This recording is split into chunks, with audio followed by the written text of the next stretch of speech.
Welcome back to another summer camp video. Today I want to talk about memory verses. This is a topic that often overwhelms leaders, especially if it's their first year to come to camp. So let's talk about what these verses are and why we do them. One of the ways that we incentivize students to memorize scripture is by giving them points for their team for each verse that they memorize. We have deliberately selected 25 memory verses that include the Romans Road along with other key evangelism verses and some what we would call cornerstone verses that are going to help any Christian in their walk with God. And we also include the books of the Bible because we want students to know how to navigate scripture. What we have learned over the years of doing this is that God also uses this as an open door for evangelism at camp. As leaders are helping lost students memorize these verses, they're already having a gospel conversation. And we've seen many kids saved while working on their verses. This also opens the door for students to share the gospel with their other lost friends while they help them learn the memory verses. And it equips students with verses they can then take into their everyday lives to preach the gospel to their friends. The youth pastors will share these verses ahead of time, and they'll also be in your booklets when you get to camp. Now I want to take a minute to discuss how the verses will be tracked and awarded at camp. All right, so students, you must recite your verses to your cabin leader to earn points for them. This makes the process very simple, while reciting verses to any leader will just make it really difficult to track.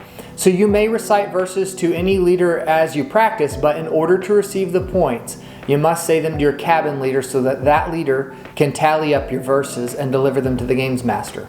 You can say your verses every day for points, even if you said them the day before. Secondly, let's talk to leaders. You're going to receive a sheet for tracking these verses at the beginning of the week. The sheet looks like this.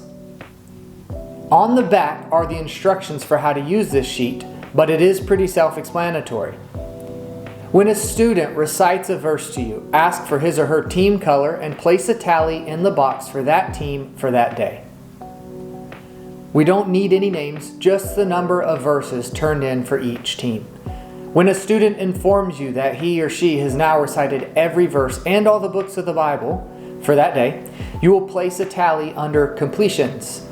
And there are bonus points awarded for each student who recites everything in a day. All right, leaders, verses are due during dinner time, no later than 6:15. You will find the games master at the front of the cafeteria and tell him how many verses and completions you have for each team, and he will record that data. You will keep your sheet for the tracking of the data for the rest of the week. So make sure that you total up all your tally marks beforehand so you can give him your numbers quickly and efficiently.